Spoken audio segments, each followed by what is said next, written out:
৫ August প্রধানমন্ত্রী শেখ হাসিনা পদত্যাগ করে দেশ ত্যাগের পর ভারতীয় লিনে পরিচালিত একটি চলমান প্রকল্পের কাজ বর্তমানে স্থগিত রয়েছে।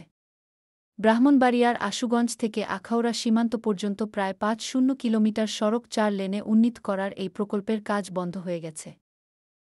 তথ্য সংগ্রহ করে জানা গেছে, ভারতীয় ঠিকাদারি প্রতিষ্ঠান এফকনস ইনফ্রাস্ট্রাকচার লিমিটেডের কর্মকর্তারা কাজ অসম্পূর্ণ রেখে দেশে ফিরে গেছেন। তারা কবে ফিরে আসবেন সে বিষয়ে কোনো নির্দিষ্ট সময়সীমা নেই। ফলে প্রকল্পটি বাস্তবায়ন নিয়ে অনিশ্চয়তা তৈরি হয়েছে।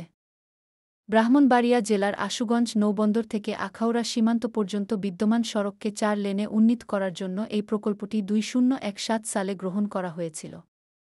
একবার সংশোধন করার পর প্রকল্পের মোট ব্যয় দাঁড়িয়েছে ৫,৭৯১ কোটি টাকা, যার মধ্যে ভারতীয় লিন ২,০৯৮ কোটি টাকা। এই অর্থ দ্বিতীয় ভারতীয় লাইন অব ক্রেডিট এলওসি থেকে প্রদান করা হচ্ছে। বাকি ২,৮০৯ কোটি টাকা সরকারের পক্ষ থেকে প্রদান করা হবে। প্রকল্পটির মেয়াদ ২০২৫ সালের জুন মাসে শেষ হওয়ার কথা থাকলেও ২০২৪ সালের জুন পর্যন্ত মাত্র ৫০% কাজ সম্পন্ন হয়েছে। সম্প্রতি পদত্যাগ করা শেখ হাসিনা সরকারের সঙ্গে ভারতের সম্পর্ক অত্যন্ত ঘনিষ্ঠ ছিল। এই সম্পর্কের ভিত্তিতে বাংলাদেশের বিভিন্ন প্রকল্পে ভারতের Exim bank line of credit LOC দিয়েছে। এই এলওসির আওতায় আশুগঞ্জ আখাউড়া সড়ক ৪ লেনে উন্নীত করার প্রকল্পের কাজ শুরু করা হয়। ভারতীয় লিনপুষ্ট প্রকল্পের নিয়ম অনুযায়ী ভারতীয় ঠিকাদার নিয়োগ দিতে হয় এবং প্রকল্পের ৬-৫% পণ্য ও সেবা ভারত থেকেই সরবরাহ করতে হয়। একনেকে অনুমোদনের পর ২০১৮ সালে ভারতীয় ঠিকাদারি প্রতিষ্ঠান এফকনস ইনফ্রাস্ট্রাকচার লিমিটেডকে নিয়োগ দেওয়া হয়। প্রতিষ্ঠানটি প্রকল্পের ৩টি প্যাকেজের সবগুলো বাস্তবায়নের দায়িত্ব পায়।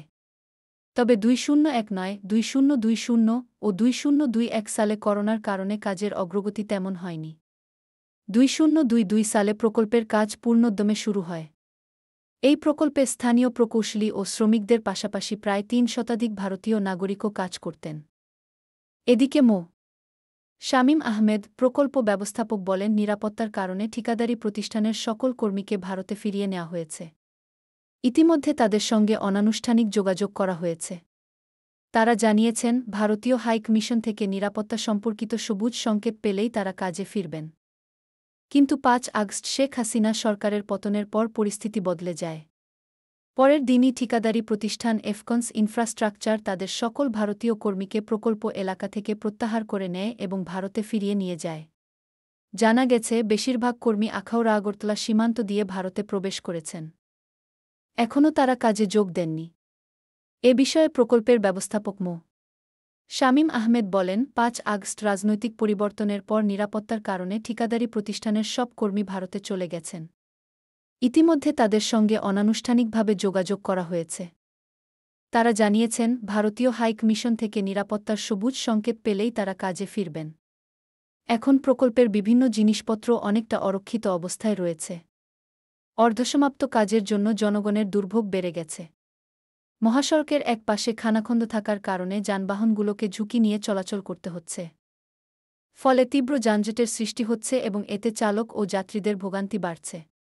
১ মাস ধরে কাজ বন্ধ থাকায় মাঠের পরিস্থিতি জানতে শিগগিরই প্রকল্পটি পরিদর্শনের পরিকল্পনা করছে পরিকল্পনা মন্ত্রণালয়ের বাস্তবায়ন, পরিবীক্ষণ ও মূল্যায়ন বিভাগ আইএমইডি। ইতিমধ্যে আইএমইডির সচিব আবুল কাশেম মো. মহিউদ্দিন সংশ্লিষ্ট কর্মকর্তাদের নির্দেশ দিয়েছেন। আইএমইডি সচিব আবুল কাশেম মো. মহিউদ্দিন বলেন, প্রকল্পটির মাঠ পর্যায়ের বাস্তবায়নের সমস্যাগুলো জানার জন্য পরিদর্শন করা হবে। পরিদর্শনের পর পরবর্তী করণীয় বিষয়ে সিদ্ধান্ত নেওয়া হবে।